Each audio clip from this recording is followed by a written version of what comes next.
Good afternoon. I said good afternoon. I thought you're already not on talking terms with me.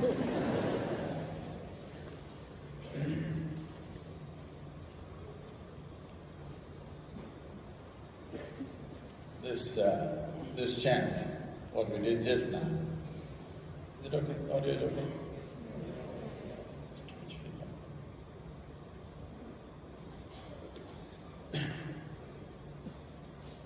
What this chant means is,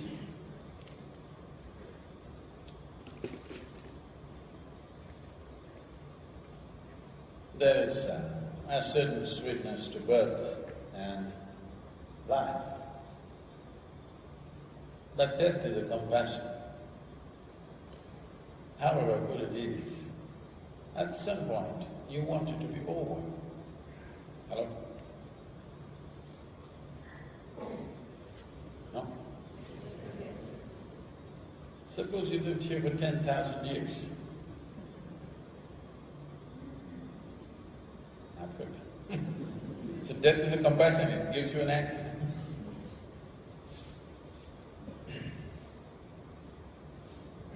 But life has many struggles.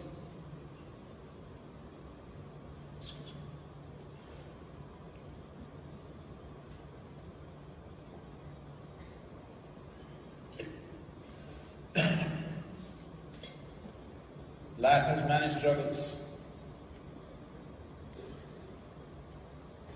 Not necessarily because life is doing something to you. Most people are busy doing something to themselves. When was the last time that someone poked you with a dagger? Last time. They never did.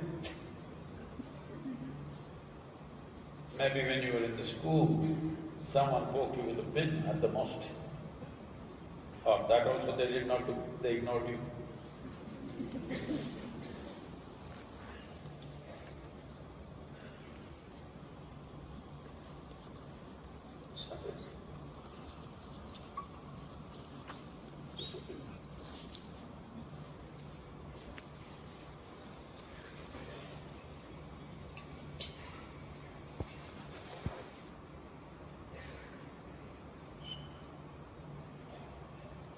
Or in other words, what I'm saying is,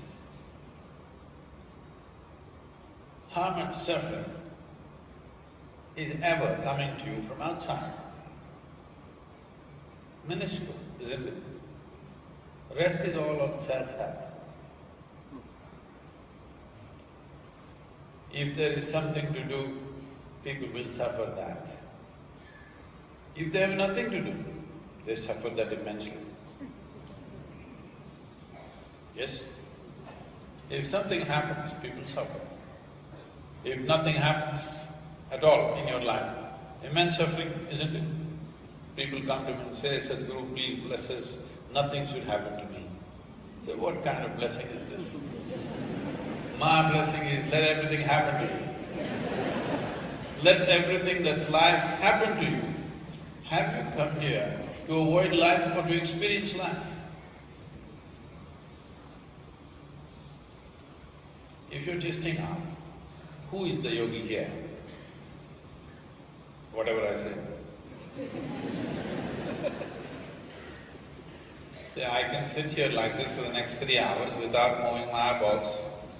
Don't compete with me. Are we in talking terms?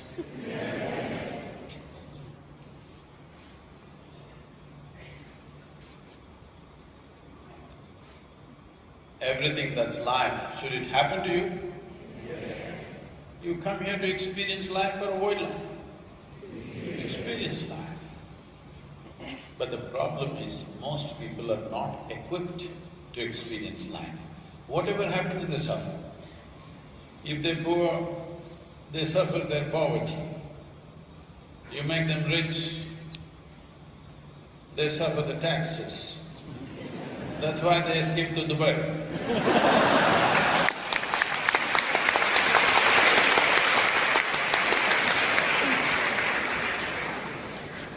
no taxes.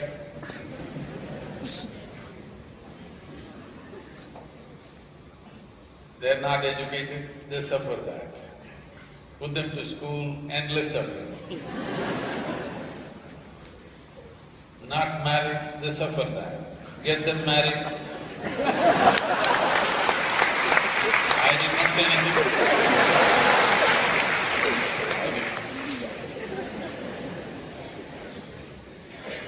No children, many people suffer that. Give them children, daily suffering.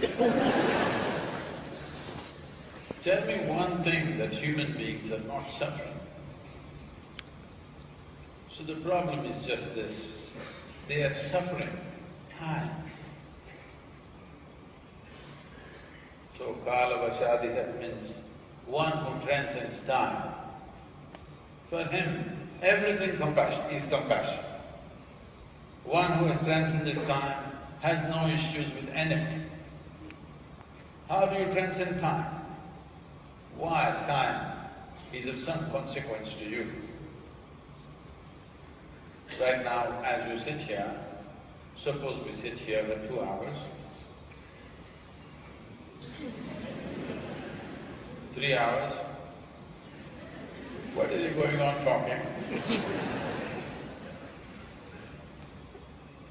4 hours, without asking me,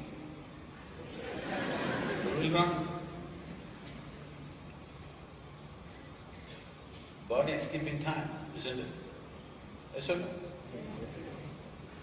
In many different ways, body is keeping time. Or in other words, time is of some consequence to you only because of your physical nature.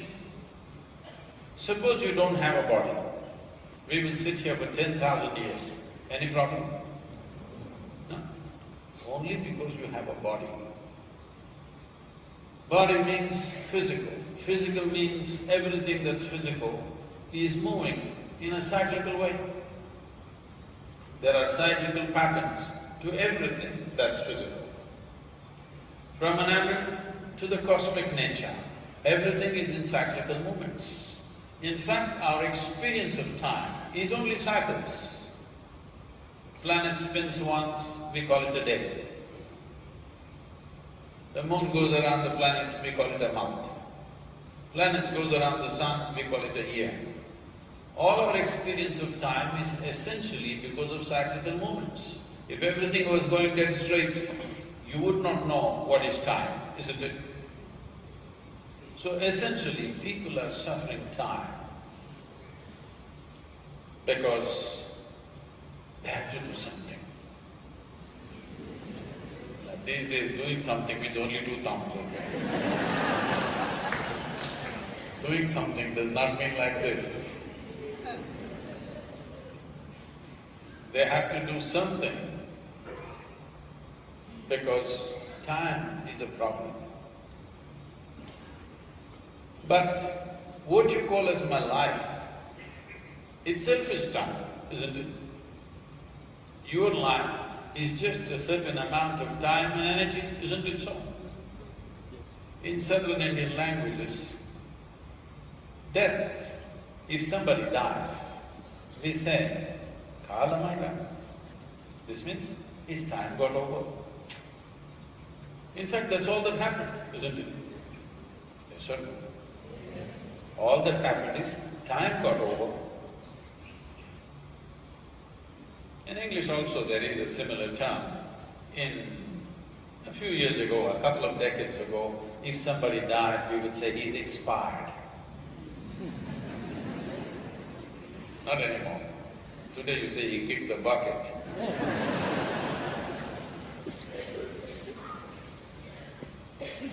So essentially, what you're calling as life is a certain amount of time and a certain amount of energy. The problem with time is, it's simply rolling. If you're doing something, it's rolling. If you're doing nothing, it's rolling. If you're happy, it's rolling. If you're not happy, it's rolling. For everybody, it is rolling. Same pace. But still, the experience of time is very relative in the sense Have you noticed on a particular day, you are very happy?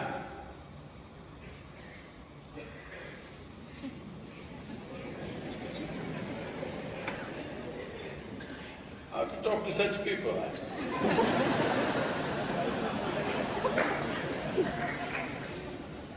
Have you noticed on a certain day you are very happy? Yes.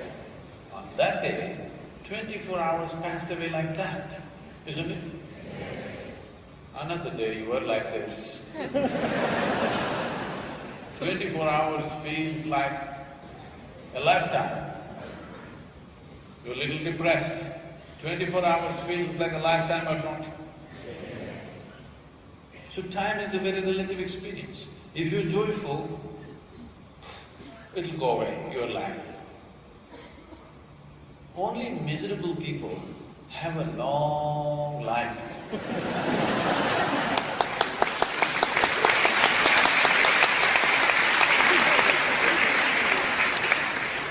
If you're joyful, if you live to be 100, it'll be gone before you know what happened.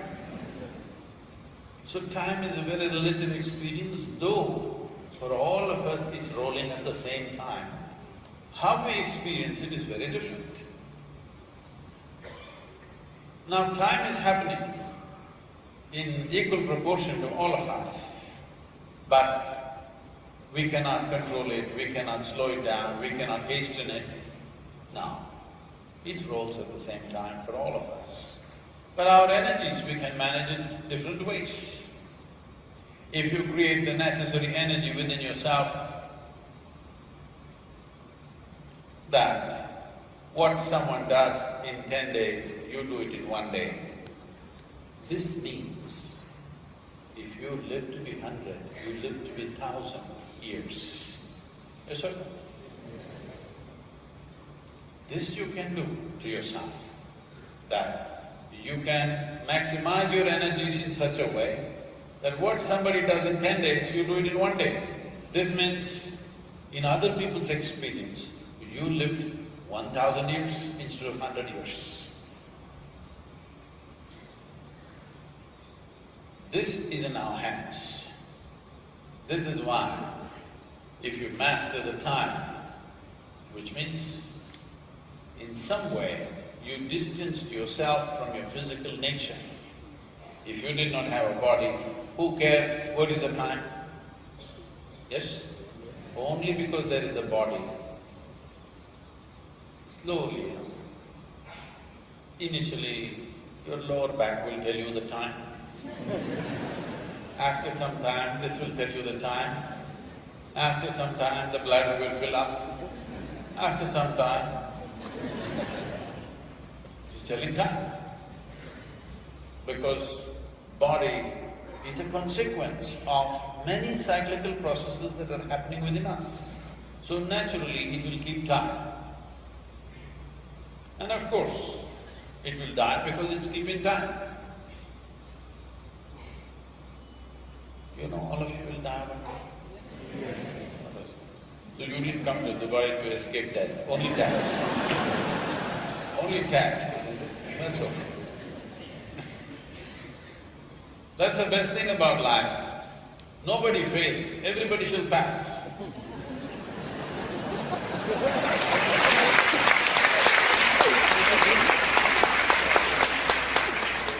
Yeah, I've relieved the tension for you. You will not fail.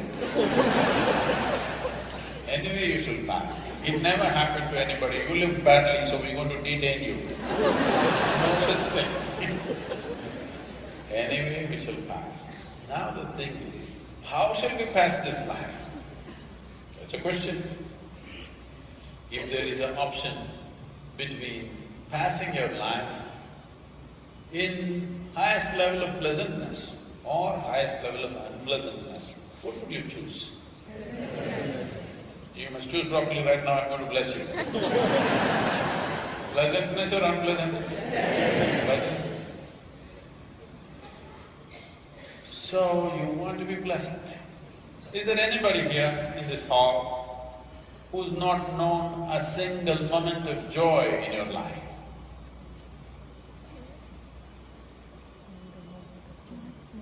Why is my hand after. You cannot be here, because if you did not know a single moment of joy, you wouldn't be alive. You're alive because even if it's not a continuous spell of blissfulness, here, there, joy is happening, isn't it? So this means you know how to be joyful. And as you already said, you want to be joyful. You know how to be joyful and you want to be joyful. But my mother-in-law, but my boss, but my husband, but my wife, but my children, but my bank balance, but my neighbor.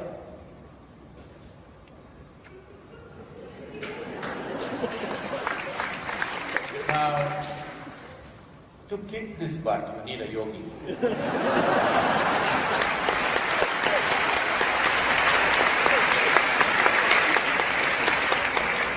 See, if you did not know how to be joyful, then you're a little difficult case. If you do not want to be joyful, you're a hopeless case. But you want to be joyful, and you know how to be joyful, but… Shall we kick the butt, Anas? You just have to kick this butt, that's all there is. Doesn't matter where they go, people will invent some but, happening or no. This happened. Husband and wife, they're celebrating their 50th wedding anniversary.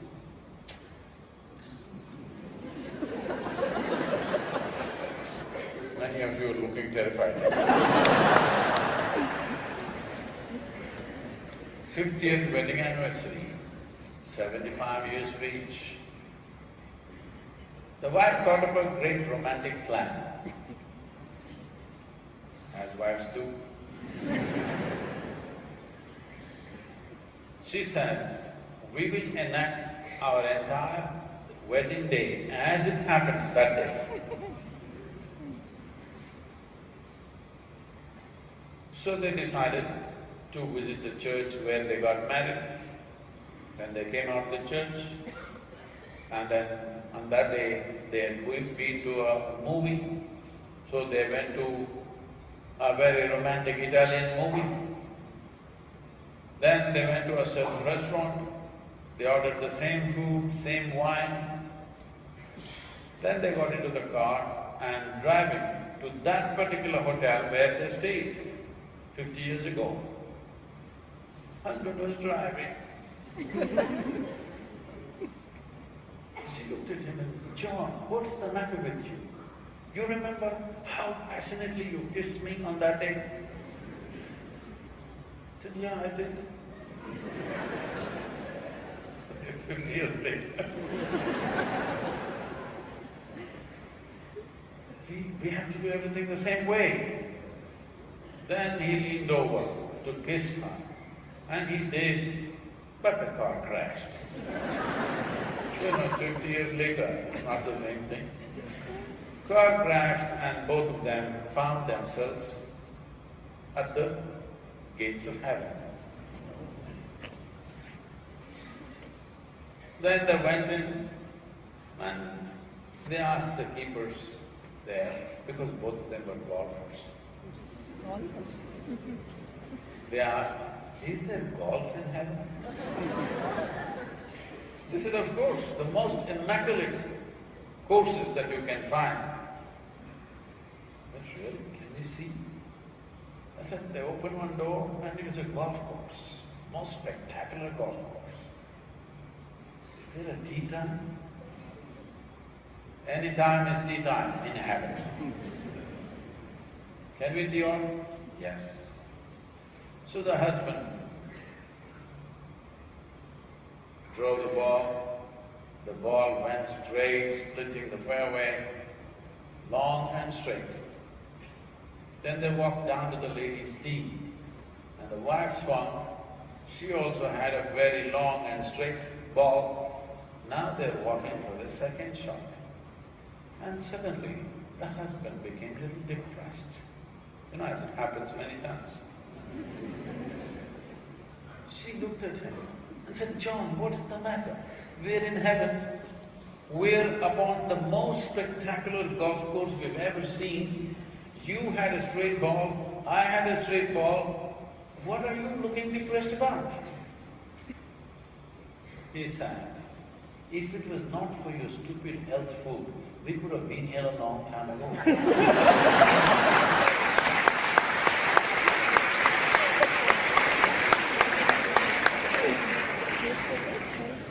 You must see, for every solution there is a problem. People are busy finding a problem for every solution that they've had. Actually, your education, your job, your marriage, your children, all these things you did as a solution for your life, isn't it so? Hello? But in every solution there is a problem. But shall we kick the butt?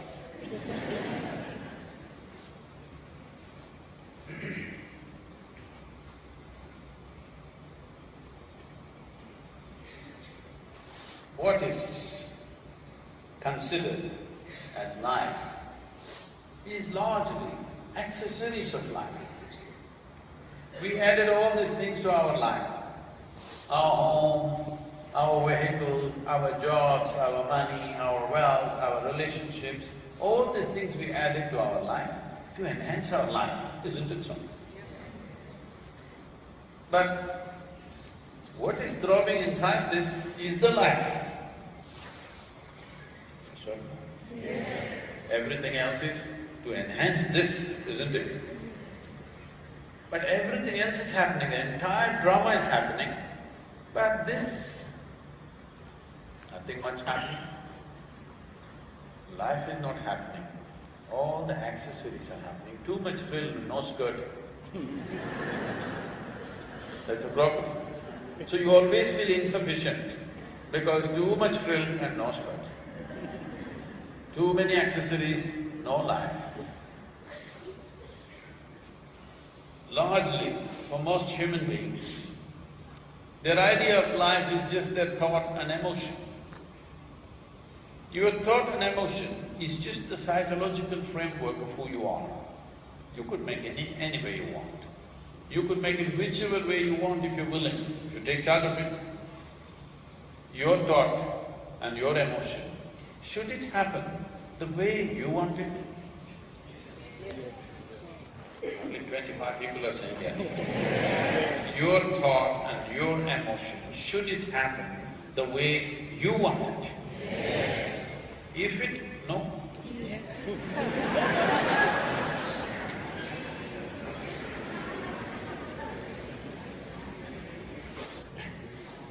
If it did happen, if your thought and emotion did happen just the way you want it, would you keep yourself blissful or miserable?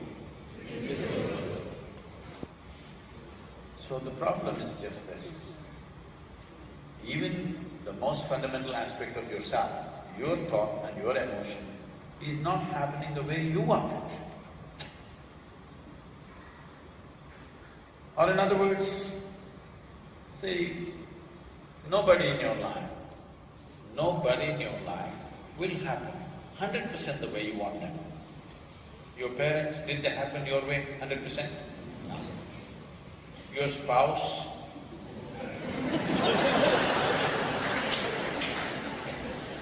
No, 51% if they're happening your way, you have the controlling stake. If you try 100%, it's finished. Yes? 100%, nobody happens. Nobody in your life happens 100% the way you want them. Not even your dog.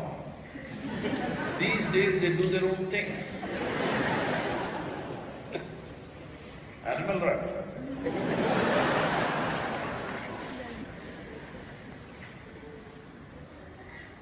Nobody happens your way. This is not the problem. this one person must happen your way, isn't it? Yes. This person must happen your way.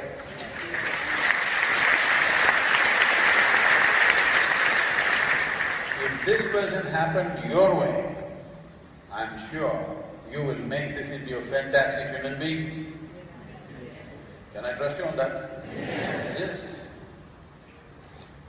If you become a fantastic human being, will we have a fantastic world? Yes. There's no other problem on the planet except you. Yes or no? If all the human beings vanish tomorrow morning, is there any problem on this planet?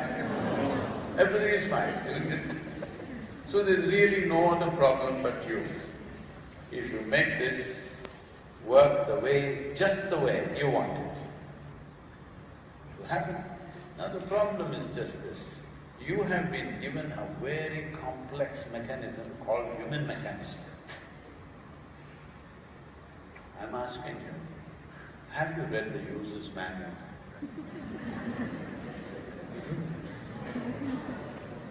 Not yet, how old are you?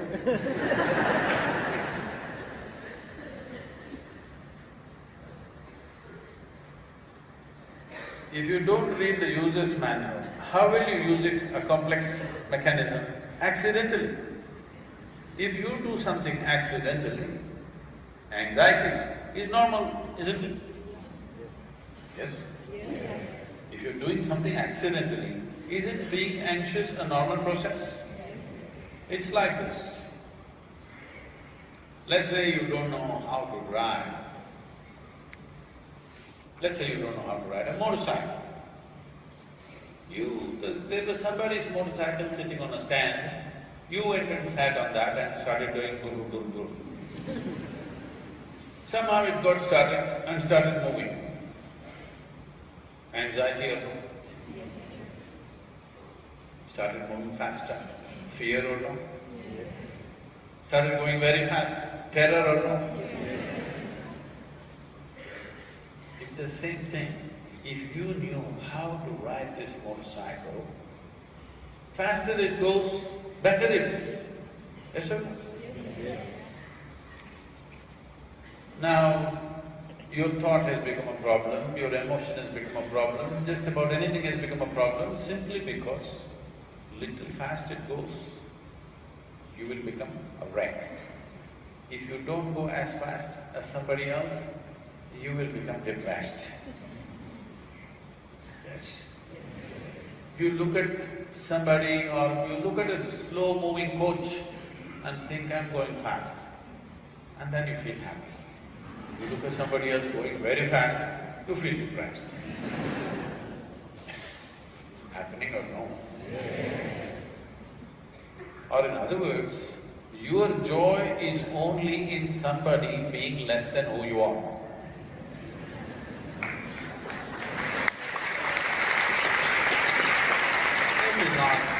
This is not a good way to build your life.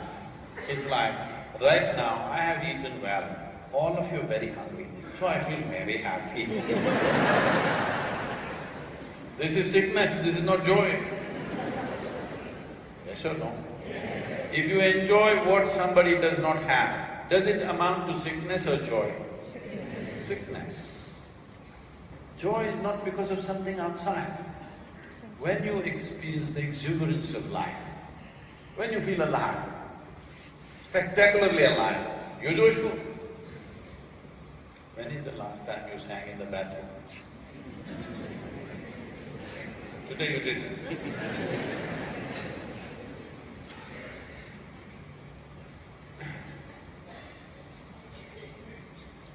Or in other words, your aliveness coming down. I want you to look at this. When you were 5, 6 years of age, how alive you were. Today, how alive you are. Has it gone up or gone down? See, with age, physical agility will go down, all right? That's inevitable, we can't help it. But your aliveness need not go down. Yes? If your aliveness is going down, it means you're committing suicide in installments. As you do everything in installments today. Yes, you buy a home in installments, you buy a car in installments, you get married in installments.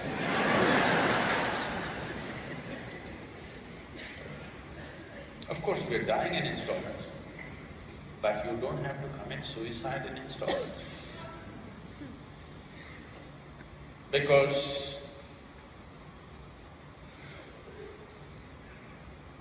if I just hold your throat down like, no, I won't kill you. Just like that, little down, I will hold your throat with 20% pressure on your throat. What does it feel like? Torture, isn't it? I'm saying, if you reduce your aliveness, living here is a torture. To wake up in the morning is a torture. To go through every simple thing is a torturous process, because you reduced your aliveness. If you were buoyant with your aliveness, every damn thing is worthwhile. If you reduce your aliveness, everything becomes heavy, burdensome, not worthwhile. Yes or no? If you're afraid, in case you're afraid, if I don't slowly commit suicide like this, I may not die. If you have such a fear, I'm assuring you, you will die. Really. You don't have to be afraid. If I don't constantly work towards my death, it will not happen. It will happen, believe me. It will happen. You have any doubt? So you don't have to practice it. This is time for life. This is time for life, isn't it? Death will come, you don't need any practice, anyway it will come. And it will happen perfectly. Have you ever seen anybody dying inefficiently?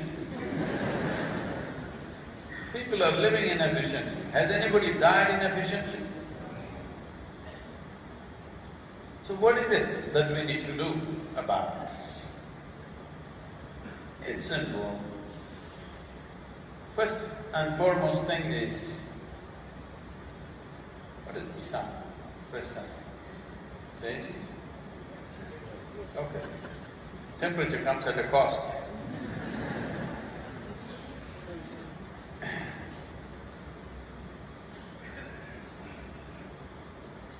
We have engineered the outside.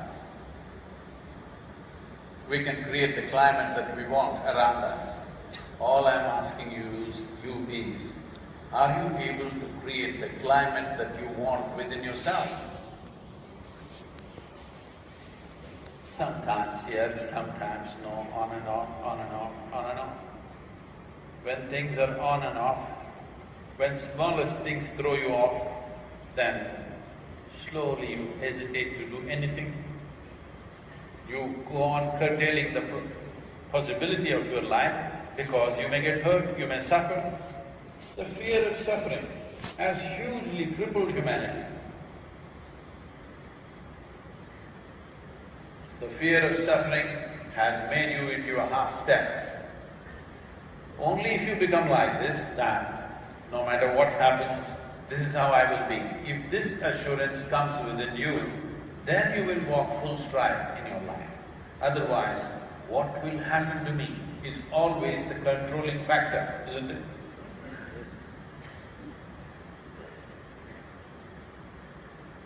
This dimension of life, if one has to approach, at least to be peaceful and joyful should become normal. It should not feel like an attainment if you're peaceful. People are trying in so many freaky ways, even so-called spiritual leaders are going about saying, peace is the ultimate goal of life. Such people will only rest in peace. People are trying to get to this in many ways. So many ways. This happened. Shankar and Pillai, at one time, was a little abusive husband, verbal. So he was screaming and yelling, all this. But the wife was undisturbed. One day, in the middle of his fit, he stopped and asked, "How do you manage this? No matter how much I yell at you, abuse you, you don't say a thing, you're just peaceful. How do you manage this peace?" She said, "I clean the toilet." He said, "What? What has that got to do with this?" She said, "I use your toothbrush."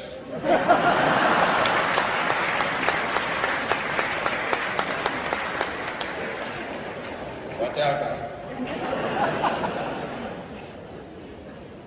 You better watch out. Because if you do nasty things will come back to you. You think it will not? It will come back. To be peaceful, to be joyful, people are making it two big things. They are not big. It is just that you have to read the user's manual. How to keep your body, how to keep your mind, how to use your thought, how to use your emotion. It's really amazing. 30, 40, 50, 60 years of age, people still don't know how to handle their thought process.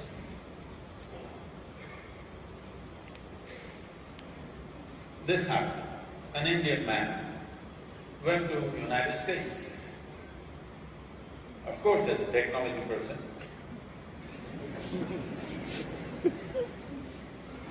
then he started investing here and there. Then he started playing the stock market. In 1994 or 1994 I think, he had a windfall and he made a huge amount of money on the stock market. He was already over 60 years of age, and just the previous year he had a divorce. Appropriate timing. Because in California the rules are, you have to give 50% of your money to the wife. Just the previous year he had divorced, and now he made the money. So he wants to spend the money upon himself. So he bought himself a 1932 Ferrari for $36 million. He bought himself a Beverly Hills home for $80 million. Like this he went about splurging because he wants to spend the money upon himself. Then he decided he needs a medical checkup. In Northern California, there are medical institutions which are swankier than seven-star hotels. So he got himself admitted. This is not some dreary one-day test kind of medical affair. This is a fortnight, like a restaurant. You can choose your tests. There's a menu of exotic tests. You can choose what are all the tests you want to go through. So he chose all the most expensive tests. And they appointed a pretty-looking young woman to take care of him. He was enjoying the entire process. On the fourth day evening, he was feeling very relaxed lying down in his bed. But unfortunately, what should happen in the toilet happened upon the bed.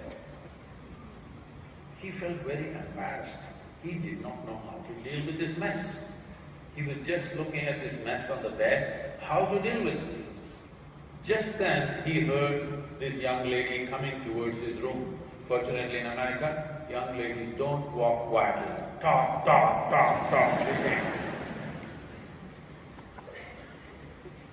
And he did not know what to do. He does not want this young woman to see this mess on the bed. So he gathered all the sheets, hospital sheets, and threw it out of the fifth floor window. As these white sheets floated down,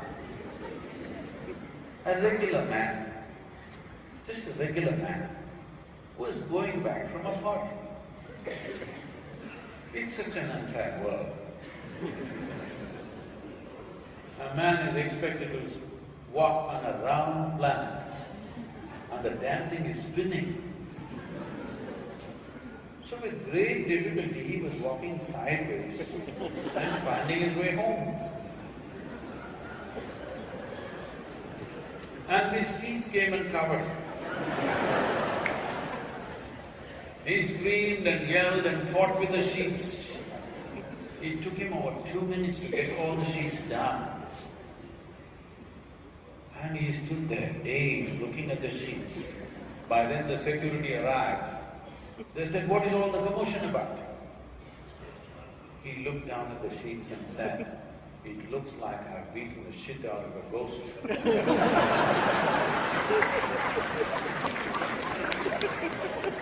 Now this you're doing every day. You create stress, and then you go to a stress buster, like Ghostbusters, Your stress, your anxiety, your depression, your nonsense, whatever you have, is essentially your making, isn't it so? Hello? Yes. If you only realize how I make these things up, you would stop it. If you only carefully pay attention to the user's manual, you would not use it in this way, isn't it?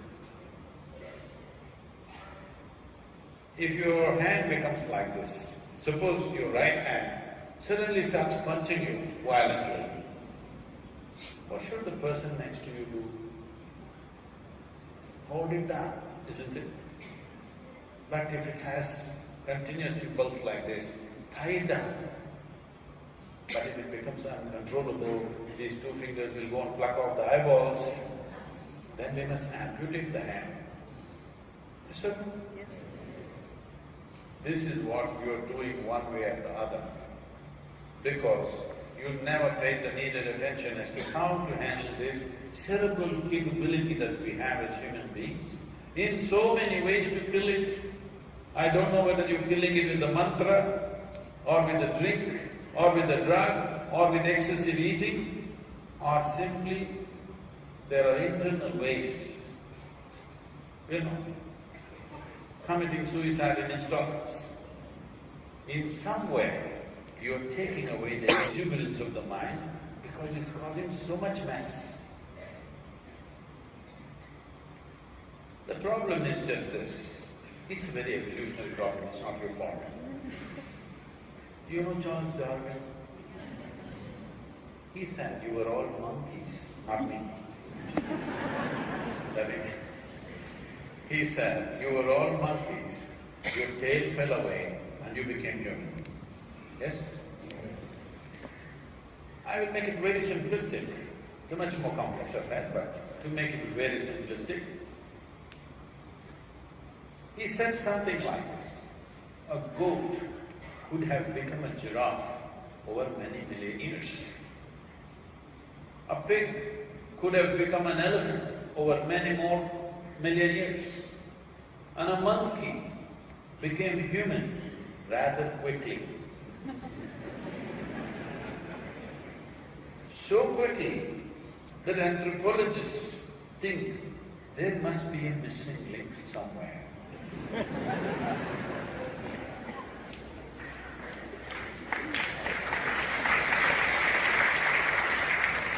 Till now they have not found, you must always be looking up. The DNA difference between you and a chimpanzee is only 1.23%. 1.23% is not much of a difference, isn't it?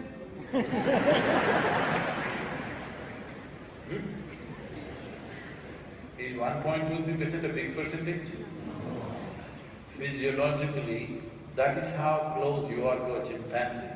But in terms of your intelligence and awareness, you may be worlds apart from a chimpanzee. Now our problem is this: you have a cerebral capability, you have a mind for which you don't have a stable enough base. Now it works against you. You don't really need an enemy, isn't it? Hello? You're in self-help. Nobody needs to stab you every day, poking yourself one way or the other. People come to me and say, Sadhguru, my mother-in-law, she's impossible. And my husband, after all, her son. My wife, oh, there is no solution for her. My boss is not even human. Like this, many complaints. I said, don't worry. Your mother-in-law, husband, wife, boss, nobody will be allowed here, just you. Just you. Nothing to do. I will give you a nice place to stay and good food to eat. Nothing to do. Just be joyful. You just give them a room and ask them to stay. Tell them, I'm going to make random checks on you. If I find you miserable, I don't believe in feeling misery. So you should not feel misery, isn't it? If you're joyful, I will take care of you for the rest of your life. In 24 hours' time, you visit them and see in how many ways they twisted themselves out is unbelievable. When you're alone, if you're miserable, you're obviously in bad company, isn't it?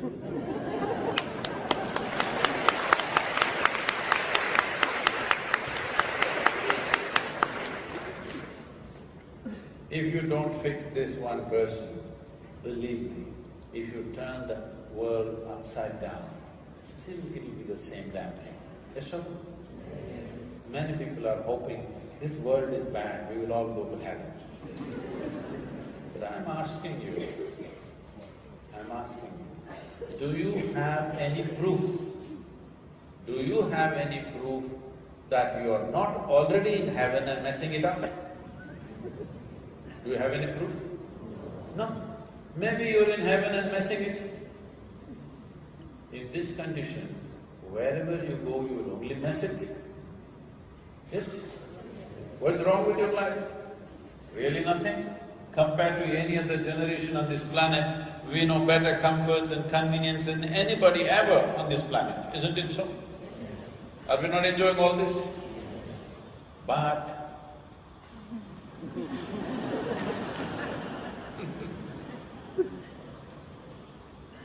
so what can we do? First and foremost thing is this, we have too many ideas, no perception. Idea means you can make it up, yes? Perception means you perceive only what is there, you don't make up anything. This is very important, very, very important. The moment you say, I like something, you will exaggerate it in a positive way. The moment you say, I don't like something or somebody, you will exaggerate it in a negative way. Yes or no? But if you want to navigate your way through this world, the most important thing is, you see everything just the way it is. Yes? If you do not see things the way they are, you cannot handle life in any sensible way. Can I tell you a little story? Now I seek your permission because the moment I say once upon a time, a lot of people think it's bedtime. This is not once upon a time. You know, my girl was only 3.5 months old when she started traveling with me. So I had her in my front seat, my left hand is on her, my right foot is down, and I drove all over India like this. She grew up in the car till she was 5. So at this time we are in various homes, every day I'm in a different home. Adults will pounce on a child. The moment they see a child, they think they have to teach the child something.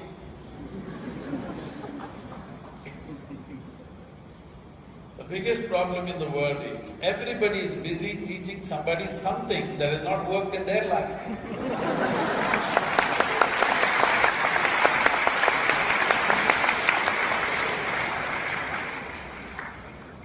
You must at least take this much commitment in your life. What has not worked in your life, you should not pass it on to anybody. What has truly worked in your life, please share it with the world.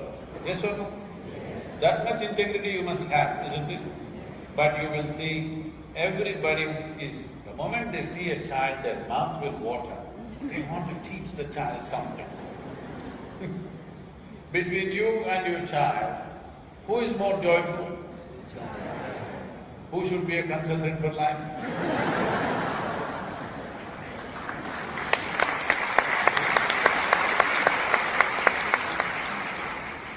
So I made a rule wherever I went, nobody will teach this girl anything. No 1, 2, 3, no ABC, no Mary had a little lamb. Because I don't care whether Mary had a lamb or not.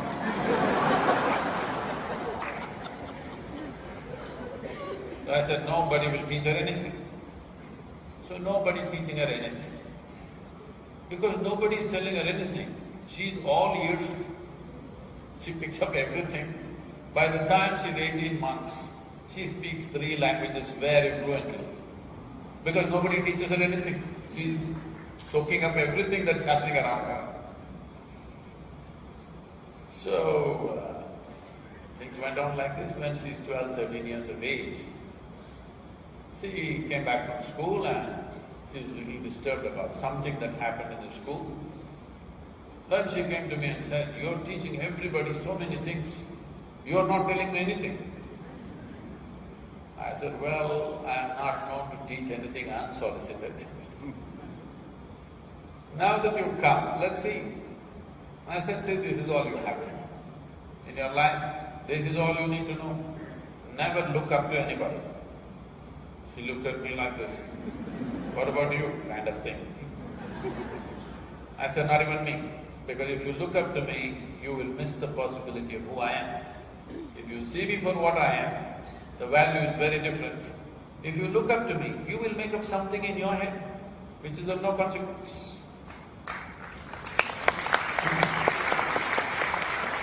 So, never look up to anybody, never look down on anybody.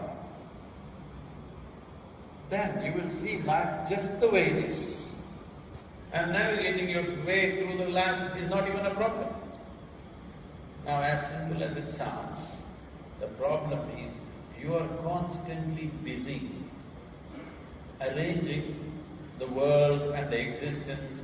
This is high, this is low, this is God, this is devil, this is virtue, this is evil, this is sin, this is this. Constantly arranging the world like this.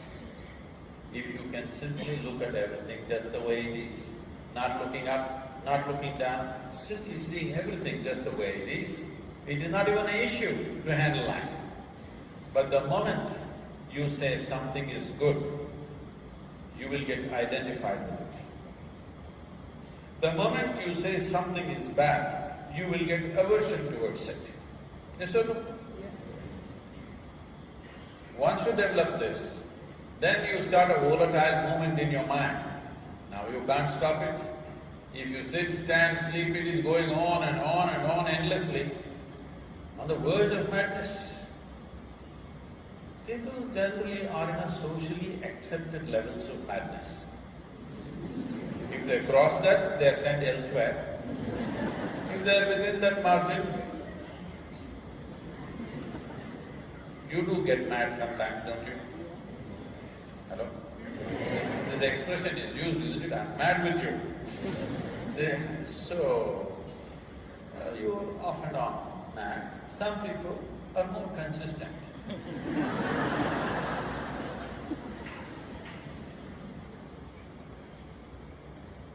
This is not lack of intelligence.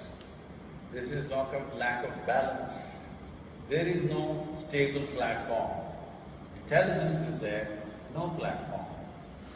If you had the brain of an earthworm, you would be quite peaceful. Yes or no? The problem is the brain. Shall we remove it? Yes. People are trying to remove it in so many different ways. By soaking it in alcohol, or eating till here, In so many ways, they're trying to slow down their skillness in some way because they're unable to handle their own intelligence, isn't it? If you had half the brain that you have right now, for sure you would be more peaceful, isn't it? Yes or no? So what is a possibility? What is a tremendous possibility has become a problem. Every possibility is like this. In our lives, if a possibility arrives, if you don't make it into reality, it will become a problem. Being human is a tremendous possibility. We are the top species on the planet, isn't it? Some of you are not agreeing with me. It's okay, it's okay. I leave it to you. We are the top species on the planet, isn't it? Yes. Most evolved, supposed to be. On top of the pile of evolution. But no creature on the planet is suffering as a human being suffers. No creature on the planet is creating the kind of problems that human beings are creating. See, if you are intelligent, should you create solutions or problems? But no creature has ever created the kind of problems human beings are creating, isn't it so? So that means we have an intelligence that's not working for us, something working against us, isn't it? If we have to get this in line, there are many simple processes. One thing is, you need a little distance to understand the nature of the mind. When I say nature of the mind, how does your mind function? What drives it? What keeps it going? What keeps it at an insane level of activity? Whether it's necessary or not necessary, it's simply going on. Most people are in a state of mental diarrhea. Non-stop it is flowing. Suppose if you sit here, your hand started jumping all over the place. Would it be ridiculous? Just ask people. If your mind is hopping all over the place, is it not ridiculous? Your only comfort is, nobody is able to see. But you are able to see, is that not bad enough? Is this life about other people's opinion, or is this life about your experience of life? Which way is it? This is about how you experience your life, how profound it is, how beautiful it is, how exuberant it is, how fantastic it is. This is what this is about. This is not about what somebody else is going to say about it. Yes? But this, the problem right now is, everything that you know as life is happening to you only by comparison. Because your sense perception of seeing, hearing, smelling, tasting and touching is only by comparison. Because you have seen darkness, you know light. Because you have heard the sound, you know the silence. Because I touch this, now it feels cool to me.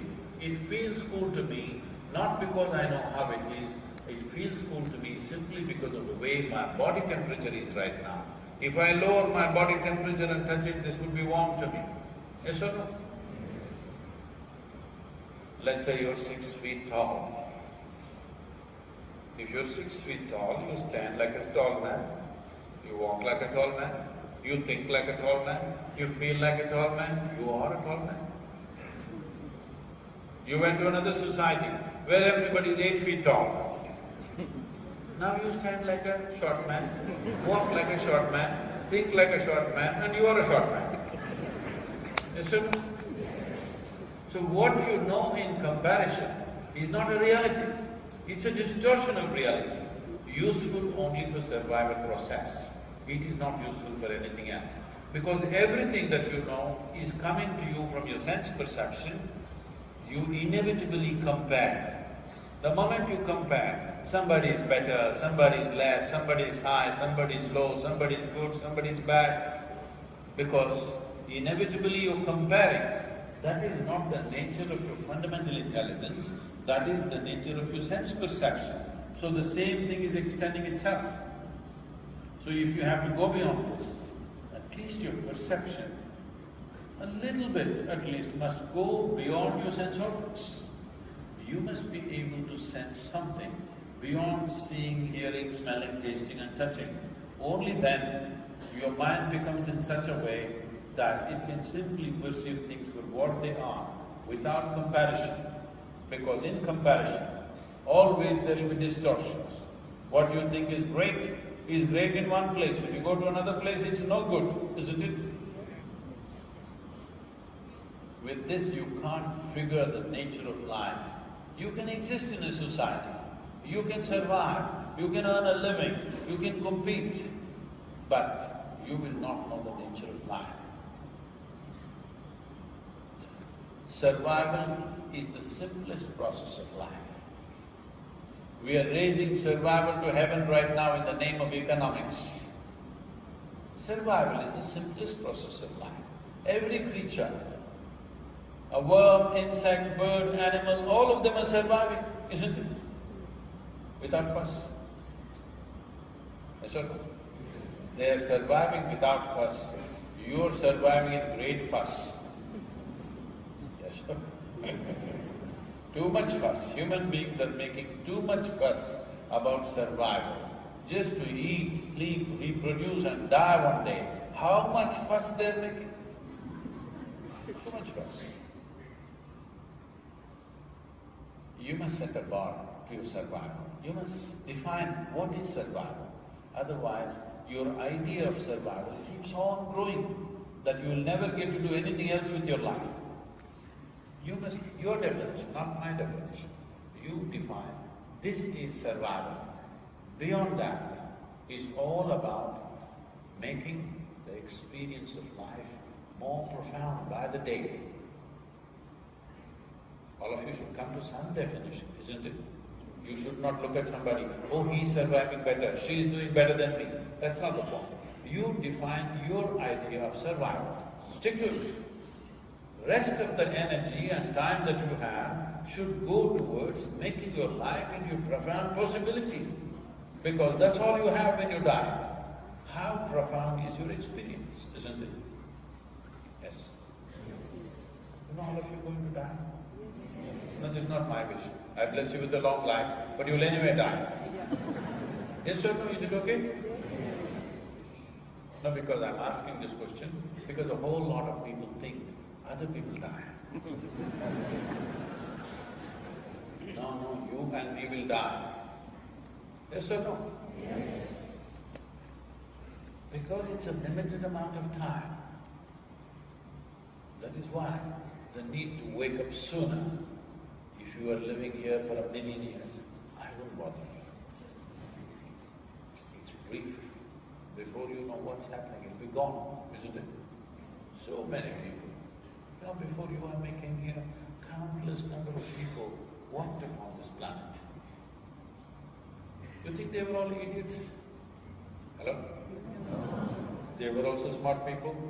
They also thought they were very great. Where are they? All topsoil. Yes? This will also become topsoil. Unless your friends choose to bury you really, fearing that you may rise from the dead. Sometimes it happens. This happened. There was a couple, husband and wife in Texas. It was their dream to go to the Holy Land. They wanted to go to Jerusalem. But life went on, business, children, this, that. They could not make it. When they're over 70 years of age, they got the opportunity, so they went to Jerusalem. Jerusalem is a place where every cobblestone is reeking with history. So they walked the street where Jesus is supposed to have walked. They went to the place where he was supposed to have walked upon water. They were completely overwhelmed. But unfortunately, the wife had a heart attack and she died.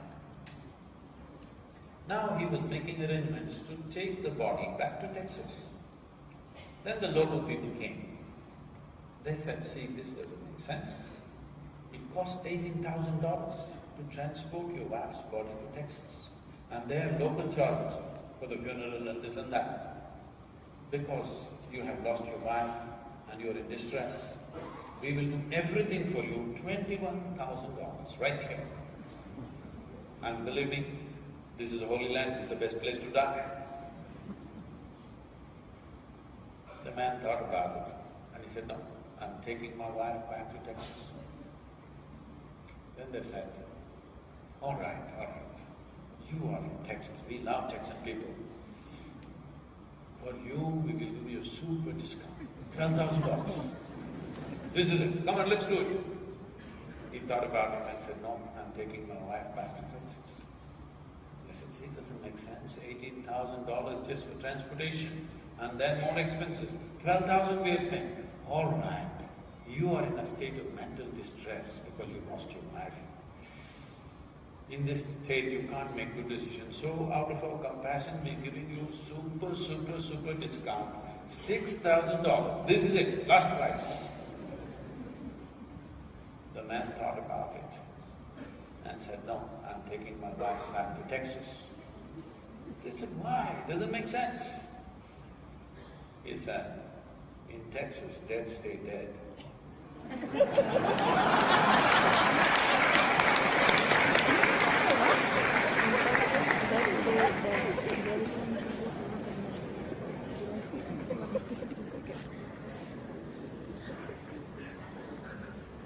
Many people, countless number of people have walked this planet like you and me. They all thought they were fantastic people, but now… But this is our time on the planet. This is our time on the planet. It's for us either to make life spectacular or miserable. It's in our hands, isn't it so?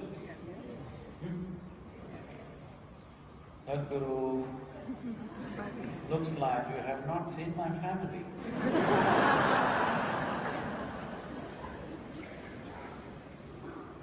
I thought you made a family to enhance your life, isn't it? Yes or no? You did not make a family to drown yourself in it. You made a family to enhance your life. And that's how you should use your family, to enhance your life, not to drown yourself in it. Yes or no? You found a job to enhance your life. You started a business to enhance your life, not to die into it. Isn't it so? Someone comes to me a few months ago, he's running one of the very big multinational companies in India. He said, Sadhguru, I can't take it anymore, the kind of pressure they're putting on me, it's just impossible, I can't take it. Then I raised my hands and said, may you be fired. He said, Sadhguru, what are you doing? I said, well, you're suffering so much. If you're fired, you can at least walk on the beach. And I'm sure somebody is willing to take this damn job and do something of it. I'm sure there's so many people waiting who can do it a little more joyfully than you. What is the problem? The problem is there is no problem.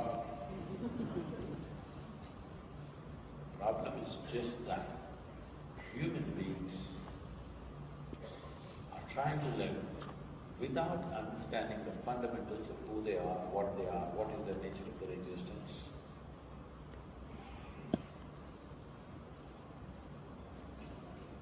Now the question is, why should I do all this? Isn't a dog living without understanding anything? Isn't a cow living without understanding anything? Isn't a bird living without understanding anything? Yes. This is an important aspect that you must see. In the evolutionary process, for all the other creatures, nature has drawn two lines. Within those two lines, they live and die. For the human being, there is only bottom line, there is no top line. Whatever you do, it's not enough. Something else needs to be done, isn't it? Yes or no? Whoever you want to be something more or not? If that something more happens, what? Something more, something more, something more. What is this about? Why go in such small installments? I will make you the king or queen of this planet. Don't look at me hopefully. What makes you think I'll commit such a blunder? But suppose you become the king or queen of this planet, would you be fulfilled, I'm asking you? No. You would say, but what about our solar system? I say, okay, you be the king of the solar system. What about the universe?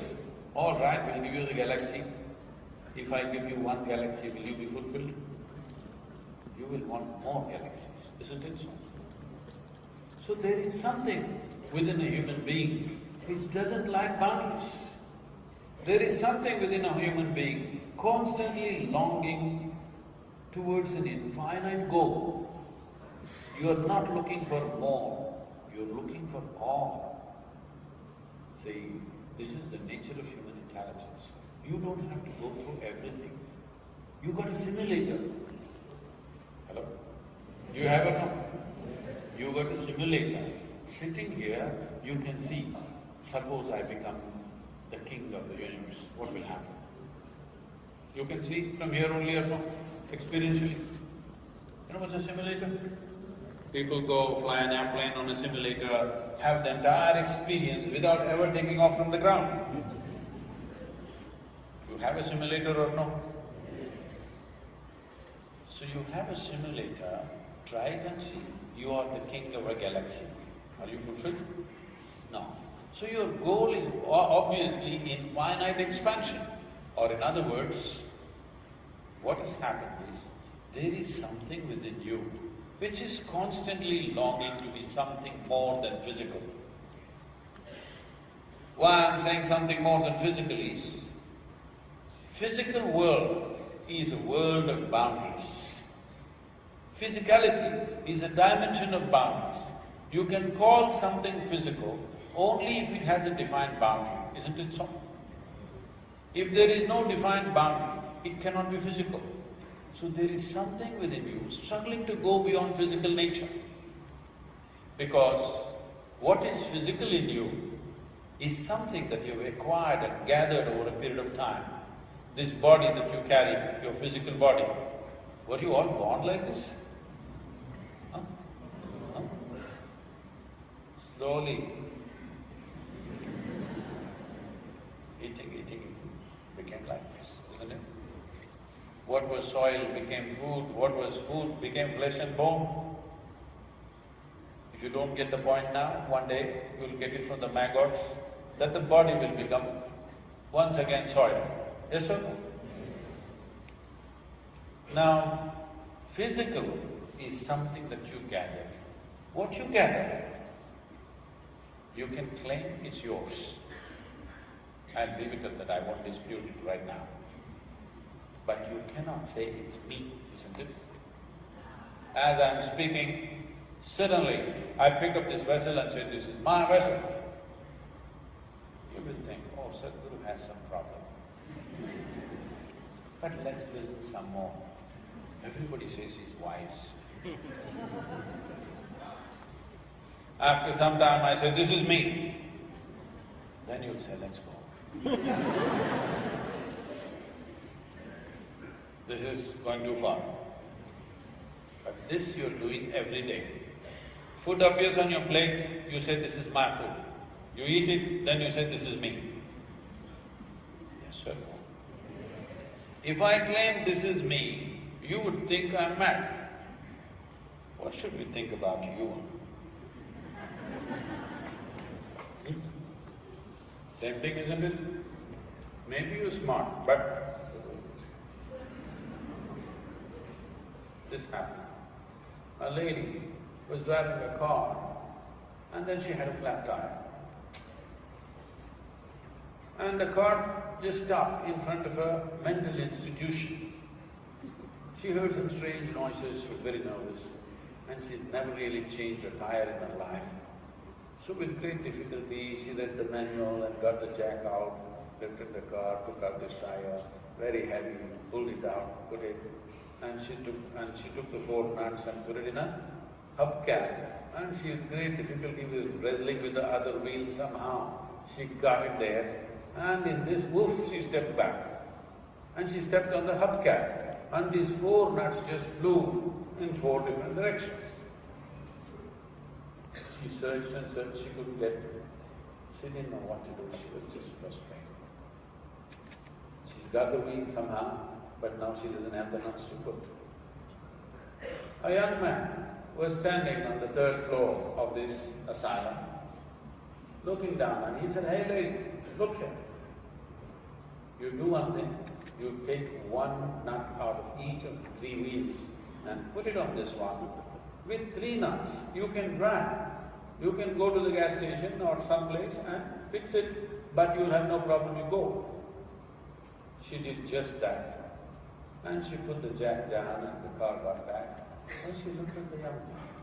She said, "You're so smart. Why are you here?" He said, "I may be nuts, but I'm not stupid."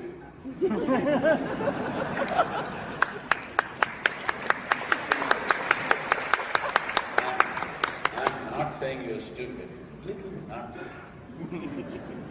Because if what is not you, if you think it's me, little nuts, isn't it? Yes or no? Something that's not me, if I think I'm this, little crazy or no? Similarly, if you think I'm this, is this crazy or no? Something that you gather, it can be yours, it can never ever be you. What you call as my body is a heap of food.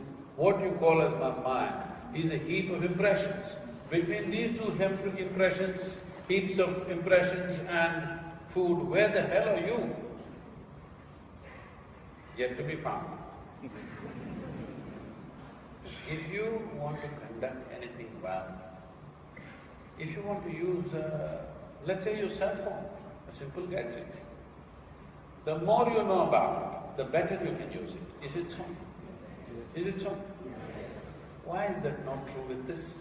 The more you know about this, the better you can use it, isn't it?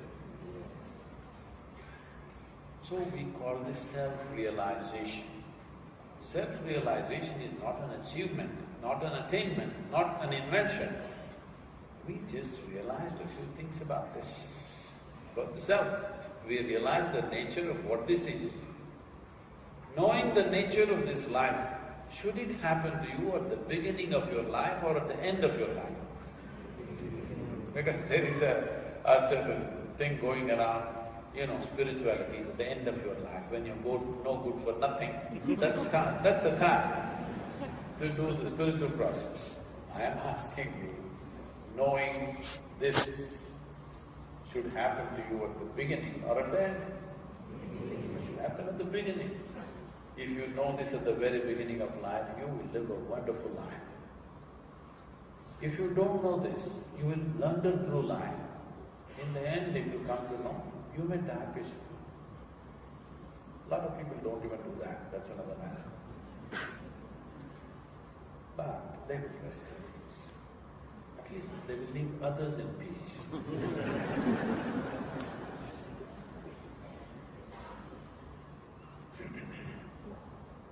We thought we will meditate a bit. Is it okay with you? Yes. Yes. Can I trust you with eyes closed? That's all I'm asking.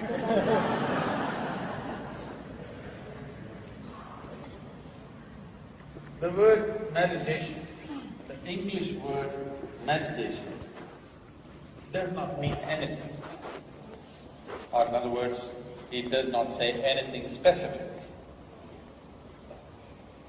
If you close your eyes and sit, people will say, "Oh, he's meditating." With eyes closed, you can do many things. You can do, if you go with the yogic terminology, you can do japa, tapa, dharana, dhyana, samadhi, shunya, samyama, many things. Or you might have just mastered the art of sleeping in vertical postures.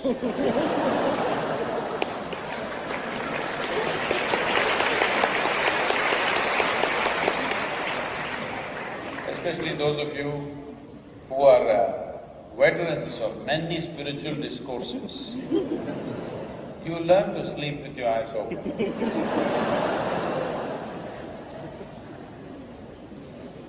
Comes with practice. So what is meditation? Meditation is not an act. It is not something that you can do. It is a quality. The problem right now in the modern world is, because we have become too goal-oriented, we want the mangoes, but we don't care about the tree. If this continues for long, you will have to eat plastic mangoes one day. Yes or no? You don't have to want the mangoes. If you care for the tree, mangoes will fall on your head, isn't it? You know it happened to Isaac Newton? Realization happened just because the fruit fell. But realization happened, such a big realization happened. Similarly, if you want something, that's not what you go for. If you want flowers in your garden, you don't have to do flower meditation. If you want flowers in your garden, you must not think about flowers. You must think soil, manure, water, sunlight. None of them look like flowers. Soil doesn't look like flowers, manure doesn't smell like flowers, water has nothing to do with flowers, sunlight, not at all flowering. But if you manage these things, flowers will happen, isn't it? Similarly, meditation does not mean doing something like that. If you cultivate the body, if you cultivate the mind, emotion and energy to a certain level of maturity, meditation will happen. Or you will become meditative. The fragrance of meditativeness will go with you wherever you go. So it is a quality, it is not an action or an act that you perform. So how do we bring about this quality? Cultivating the body, mind, emotion, energy. Right now, because you are just weekend yogis,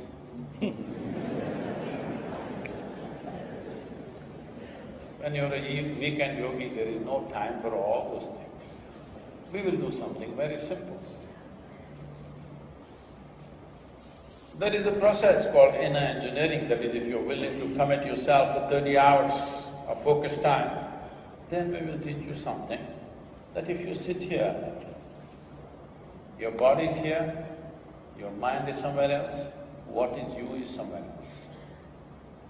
Once there is a distance between you and your body, between you and your mind, this is the end of suffering. Because you know only two kinds of sufferings in your life, physical suffering, mental suffering. Do you know any other suffering? Do you? No. Physical suffering, mental suffering. Little distance between you and your body, little distance between you and your mind. This is the end of suffering. Only when you're in it, it is a problem. Little distance, everything is okay. Let's say you're driving to the airport, big traffic jam. You suffer this, isn't it? Then somehow you made it. You got into the airplane and it started flying. You look down, still big traffic jam. It looks really nice.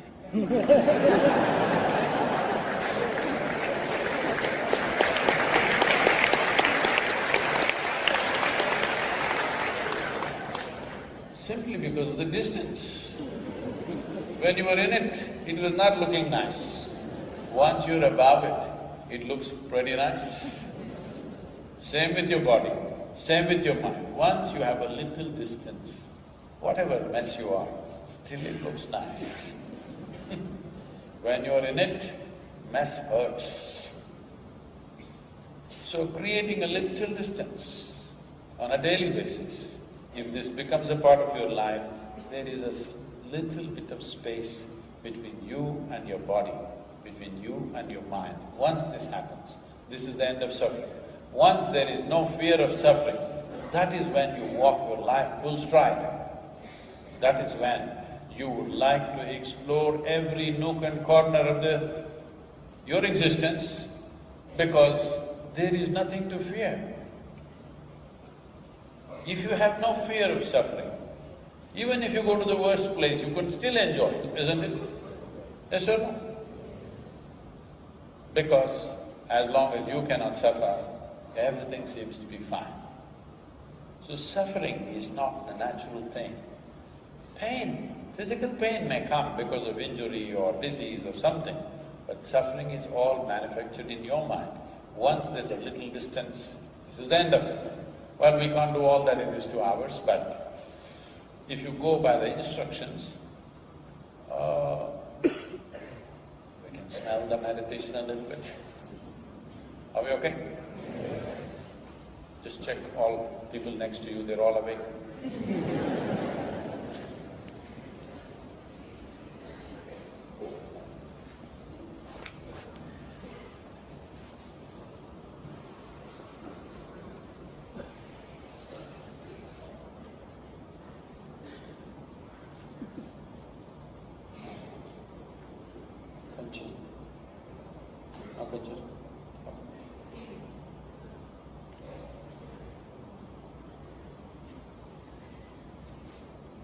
We'll do something very simple, okay? You will notice this, that there is something about your hands. Just sit with your spine reasonably erect, using the chair's backrest, just comfortably erect. We will just try these 2 hands, okay? All the 5 fingers together, place it gently upon your thigh, all 5 fingers together. Don't keep it like this way.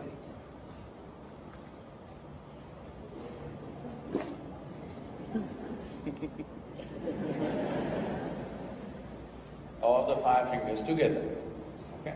Not like this, like this. Place it gently upon your thigh. What we will do is, with our eyes closed, we will breathe slightly deeper than normal, let's say 10–15% more than what we normally do. And notice where the maximum expansion and contraction is. As you're doing this, I will ask you to switch. When I say switch, you turn your hands over without breaking the rhythm of your breathing. Again, when I say switch, get back here. In these 2 positions, something about your breath will change. I want you to notice that. Please hold it this way. Eyes closed.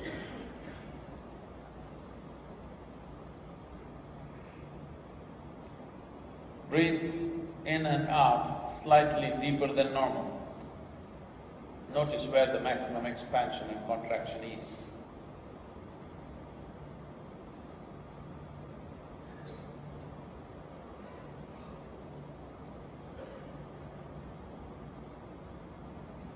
Switch.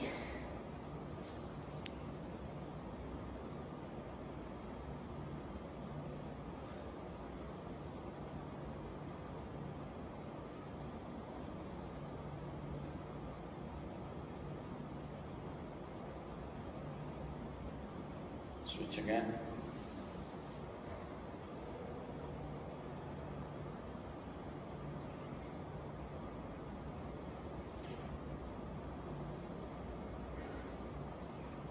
Please open your eyes. There's some difference between these 2. Someone say what? This way?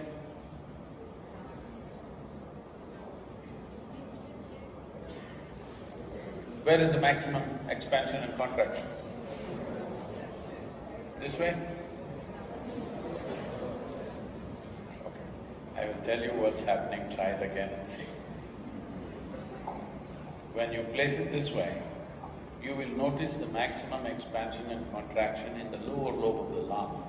So you will notice it in the diaphragm region. If you turn it around, it moves a little higher up to the middle lobe of the lung. Just try it and see, just 1 breath.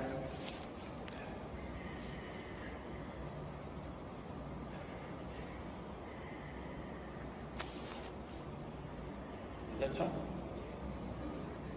So just turning your hands around, the very way you breathe is altering itself.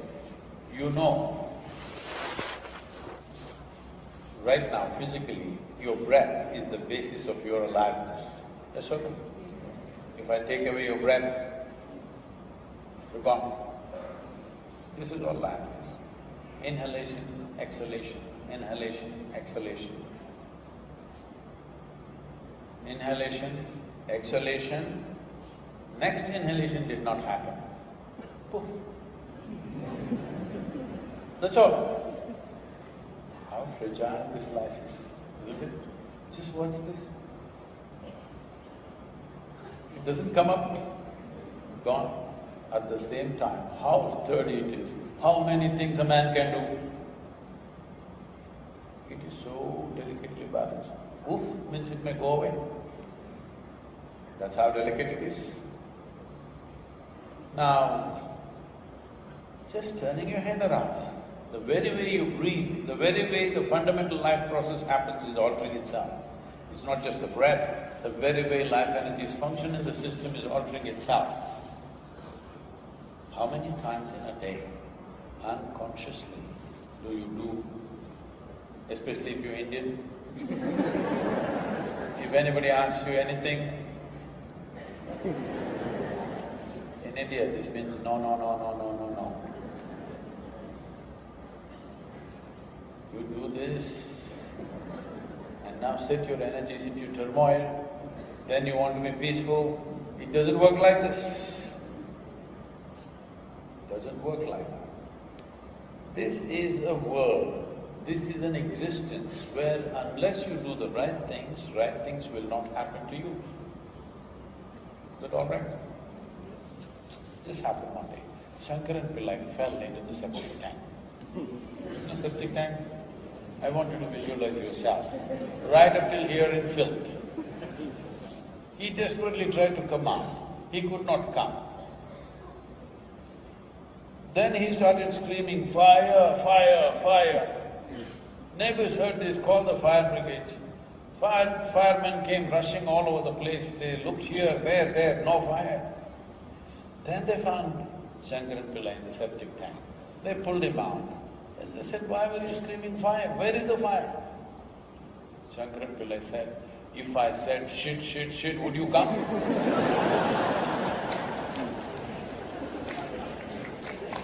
Unless you do the right things will not happen to you.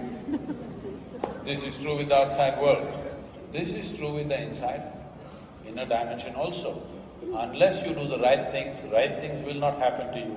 Or in other words, if right things are not happen to you, you must see you are not doing the right things. Yes? In the outside world,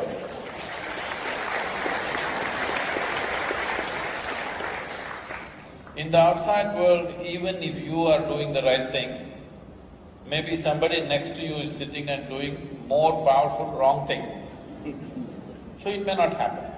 But in the inner world, only you, isn't it? Inside, how many of you? Inside? Only one? Only one or more? Tell me it's okay.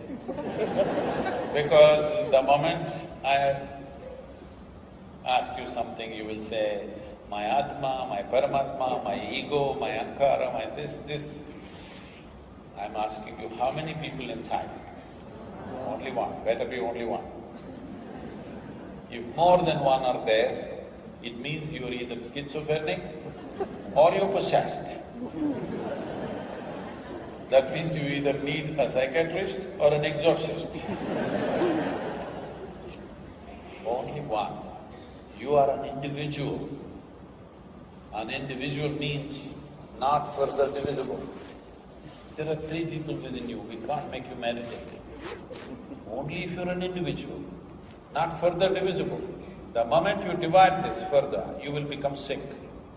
You may think you're doing something spiritual, you're just driving yourself crazy. Yes, you may think, by thinking my Atma is here, my Paramatma is here, my ego is somewhere else, if you think like this, you are driving yourself towards madness. This is not spiritual process.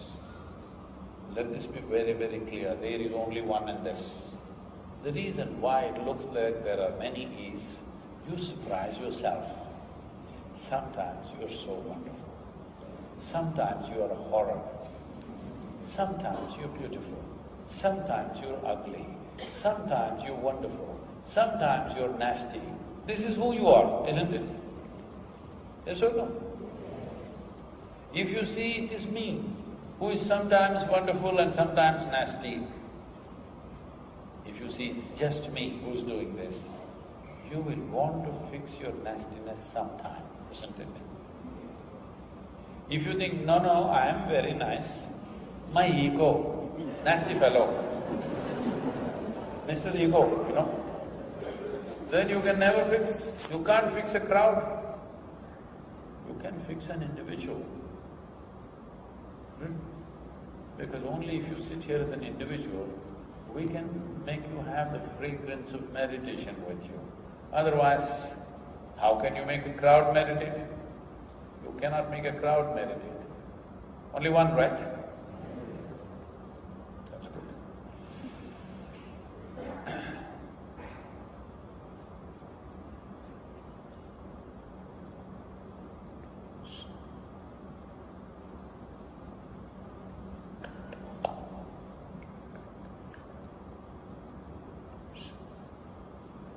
You sit with your hands open like this, and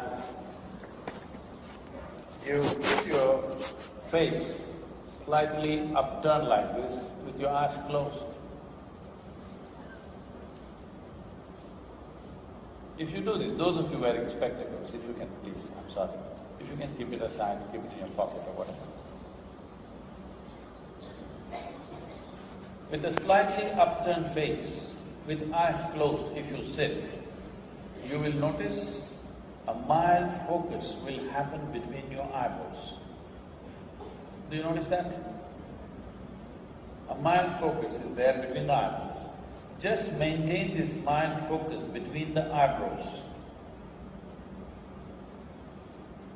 Hold that attention, no need to concentrate, don't make too much effort, just a mild focus.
Yasya brahmani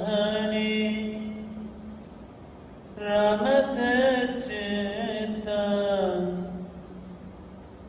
Yasya brahmani ramate chitam Nandati nandati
take your own time, slowly, very, very slowly, open your eyes.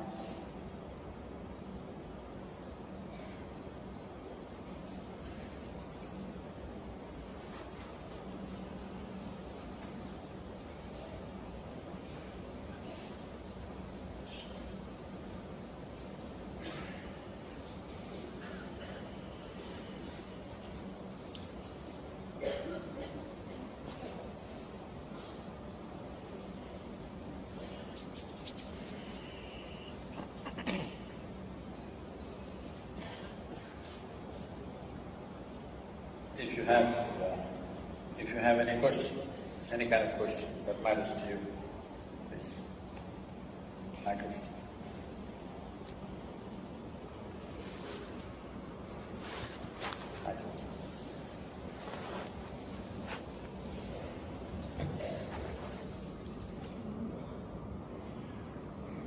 Where's the microphone? Hello? Hey Sadhguru. Where are you? Right here. Okay. What's that?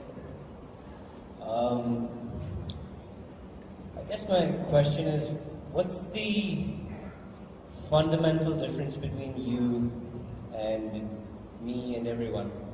At our core, not just like superficially. I mean, you look different and stuff, obviously, but what's the difference between someone who's enlightened and someone who's not? At the core. What is the difference? I'm sorry. What's the difference between someone who's fully realized and someone who's not?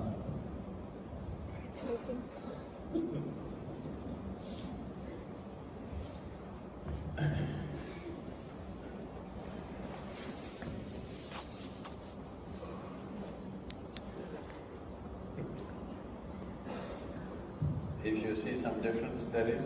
If there isn't, there isn't.